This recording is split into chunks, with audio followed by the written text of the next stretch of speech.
Nous allons voir dans cette vidéo comment calculer le volume d'une pyramide. Prenons un exemple, on aimerait calculer le volume de cette pyramide, dont certaines informations sont notées sur la figure. On peut noter dans un premier temps la formule du volume d'une pyramide, car nous allons forcément devoir nous en servir. Le volume d'une pyramide est égal à l'aire de sa base multiplié par sa hauteur divisé par 3. Pour connaître l'aire de sa base, il nous faut déjà connaître sa nature. Ici, c'est un rectangle. On le sait puisque c'est noté dans l'énoncé. Or, l'aire d'un rectangle est égale à sa longueur multipliée par sa largeur.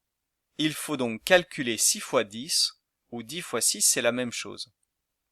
On continue.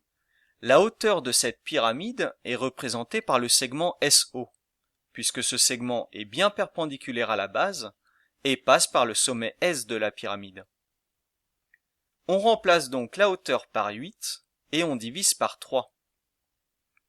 Il ne reste plus qu'à effectuer le calcul. En l'absence de calculatrice, ou pour éviter d'avoir à calculer avec de grands nombres, on peut chercher un diviseur commun au numérateur et au dénominateur. Ici c'est 3.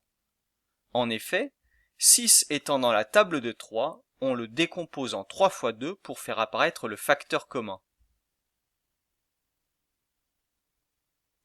En divisant maintenant numérateur et dénominateur par 3, on constate qu'il ne reste plus qu'à effectuer 2 fois 10 fois 8, et ça fait 160. Le volume de cette pyramide est donc de 160 cm3.